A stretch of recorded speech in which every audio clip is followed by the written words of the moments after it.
Imagine a king so deformed he could barely eat, barely speak, barely breathe.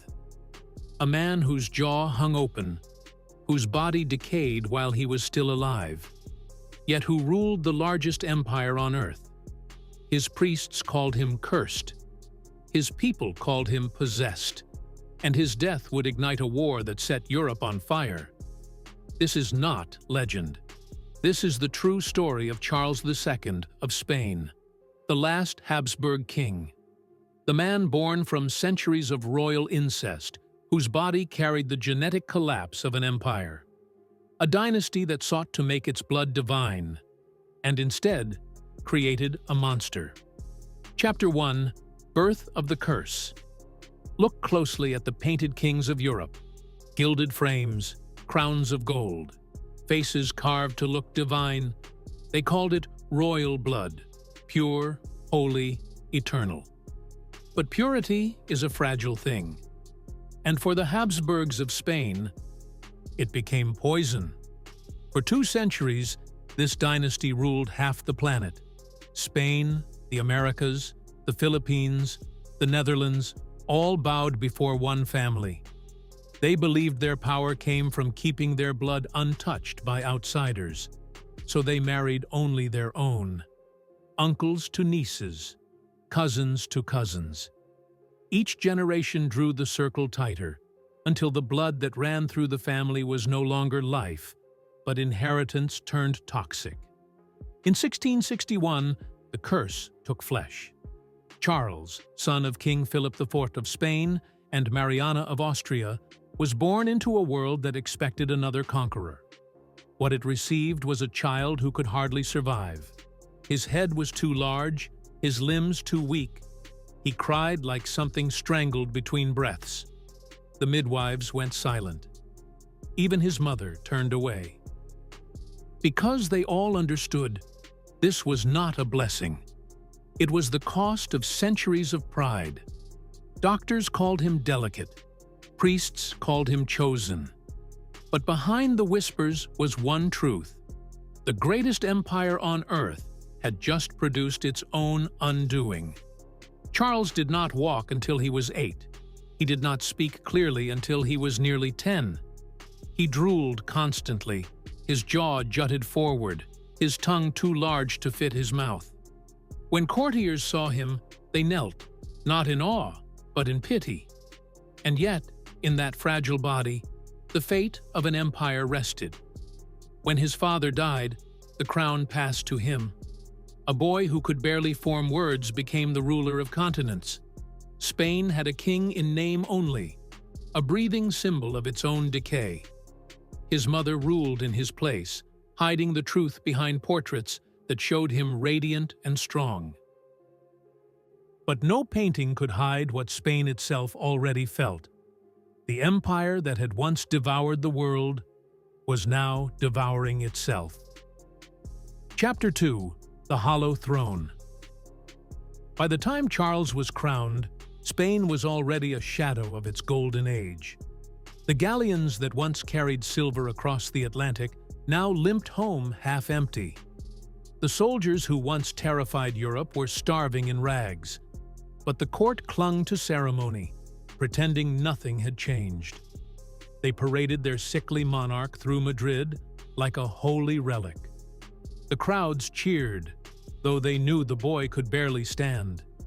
His mother, Queen Mariana, ruled as regent behind locked doors. She feared foreign invasion, but feared the truth more, that her son's weakness was visible to all. Every diplomat who visited the Alcazar carried back the same message. Spain's king was broken, and its empire was rotting with him. In France, Louis XIV watched with quiet hunger. In Vienna, Emperor Leopold I, Charles's own uncle, sharpened his claim. Both men traced blood to the Habsburgs. Both waited for the inevitable, a king who would die childless. At 17, Charles was declared of age.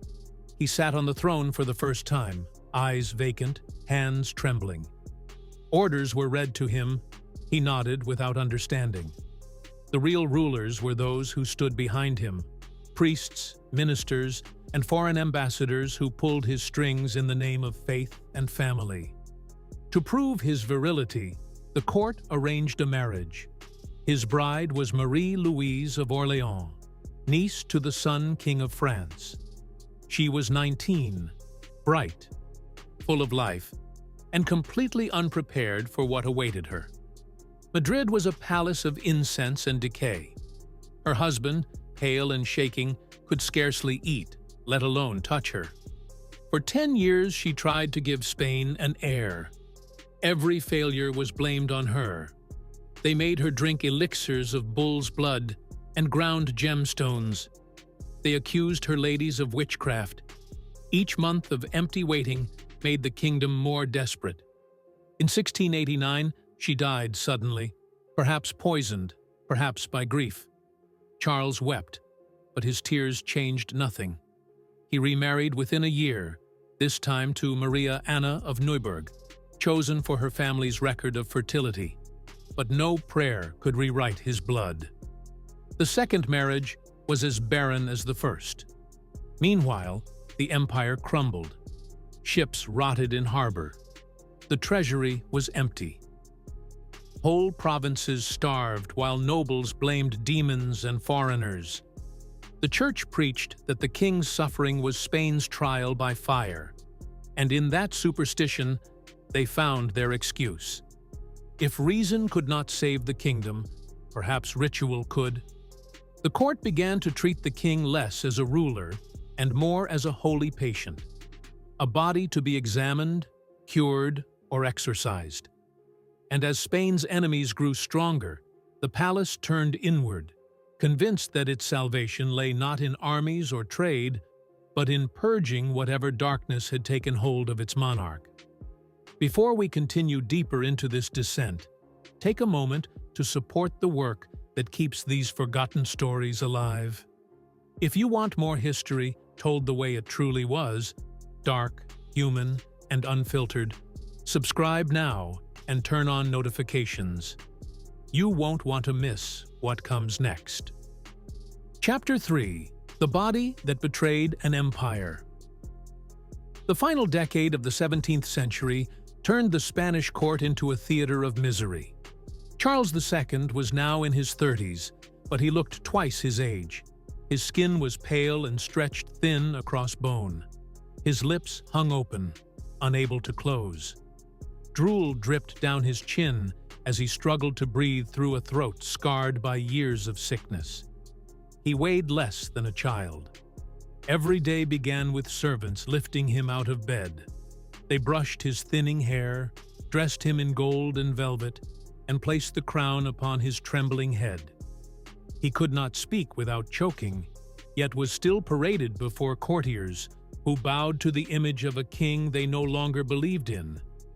It was ritual without meaning, sovereignty without life.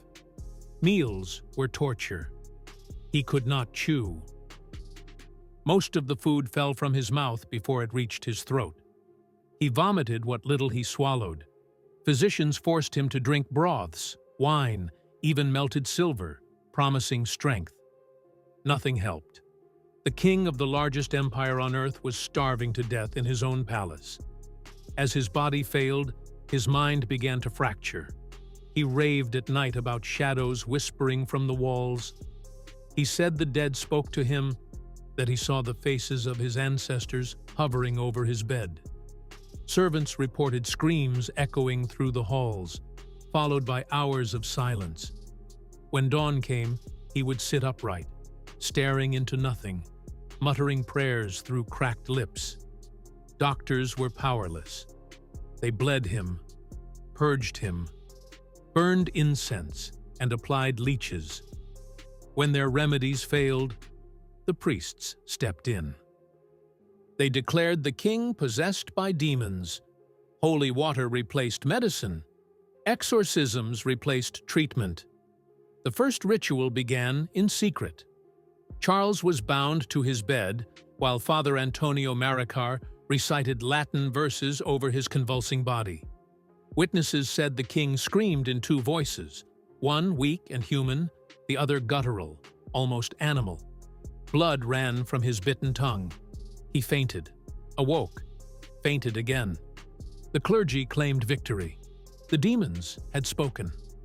More exorcisms followed. Word spread through Madrid. Soon the sessions became public spectacle. Nobles crowded into the chamber, clutching rosaries, as the priests battled invisible forces. Charles writhed, bit his wrists, and begged for release. Each time he lost consciousness, they called it progress. Each time he awoke screaming, they said the devil resisted. Even foreign ambassadors were invited to witness. The French envoy described the scene as torture disguised as piety. The Venetian observer said, "Majesty has become a corpse that still breathes." By 1700, his body was collapsing in on itself. His legs could no longer support him. His hair fell out in clumps, leaving raw patches of scalp. His teeth loosened, his eyes bulged, and his breath stank of decay. He was 39, but already looked like a man of 80. His wife, Maria Anna, could no longer endure it. She slept in separate chambers, writing to her sister that her husband reeks of death and dreams of demons. At night, she heard him crying out for mercy. By day, she watched priests sprinkle more holy water over a man who had become a breathing relic of his family's sins. The palace grew quiet. No laughter, no music, no diplomacy. Only the low hum of chanting priests and the slow, wet coughs of a dying king. Outside, Spain's enemies prepared for what everyone now knew was inevitable. The king would soon die, and with him, the dynasty that had ruled the world. Chapter 4: Death, Autopsy, and Legacy. Autumn, 1700. The empire waited in silence. Inside Madrid's royal palace, the air stank of incense, sweat, and decay. Charles II could no longer rise from his bed. His limbs trembled uncontrollably, his voice reduced to faint gasps. His courtiers gathered outside his chamber, not in loyalty, but in expectation. Everyone was waiting for the same thing: his death. The priests refused to leave his side. They believed the final battle for his soul was near. Father Maricar pressed relics to his chest, chanted in Latin, and forced him to swallow holy water that he immediately vomited. Each convulsion was called a victory. Each moment of silence was hailed as divine peace. The physicians, powerless, stood in the background. One recorded bitterly, "The body is ruined, the mind dimmed to ashes. Only suffering remains." But no one listened. Superstition had replaced medicine. The greatest empire of the Catholic world had become a ward of ghosts. Outside his chamber, factions plotted succession. The Austrians pushed for Archduke Charles. The French lobbied for Louis XIV's grandson, Philip of Anjou. Inside, the king lay dying, too weak to comprehend the wars that would begin with his last breath. November 1st, All Saints' Day. The dawn came gray and still. Charles's body twitched under the sheets. His eyes opened briefly, staring past the ceiling as though following something unseen. The priests leaned close, whispering prayers. At 2 in the afternoon, his breathing stopped. No final words, no royal dignity, only silence. The courtiers crossed themselves. The dynasty that had ruled half the earth was finished. The throne of Spain was empty. Protocol demanded that the king's body remain untouched for an hour. When the physicians finally entered, they found a corpse that looked centuries old. They performed an autopsy that became infamous across Europe. His heart was black and shriveled to the size of a walnut. His lungs half-rotted and filled with pus. His brain undersized and deformed, riddled with cysts. His liver hardened. his intestines ulcerated, his bones twisted and brittle. The report concluded, "It is a miracle this man lived at all. Death has been his only mercy." Worse yet, parts of his organs were already decomposing, proof that he had begun rotting while still alive. The stench that haunted the palace was not superstition. It was biology. The court tried to suppress the autopsy, but word leaked. Pamphlets spread across Europe, describing the monstrous findings. Enemies mocked Spain as a decayed giant ruled by a corpse. Philosophers saw in it the perfect symbol of monarchy's decay, an empire destroyed not by conquest, but by its own obsession with purity. Charles's will named Philip of Anjou as successor. France celebrated. Austria protested. England and the Dutch Republic prepared for war. Within months, the War of the Spanish Succession engulfed Europe, a conflict that would kill millions and redraw the map of power for generations. From one dying man came a decade of chaos. From one bloodline's arrogance came the ruin of an empire. Historians still study him, the king who decayed alive, the man who embodied the collapse of his dynasty. Modern genetics confirms what his physicians could only guess. Charles II was more inbred than a child born to full siblings. Centuries of intermarriage had collapsed the Habsburg gene pool until nothing remained but weakness. His story is more than medical tragedy. It is a warning that empires, like men, cannot escape the laws of nature. That power without reason breeds decay. That superstition, pride, and fear can rot a kingdom faster than any war.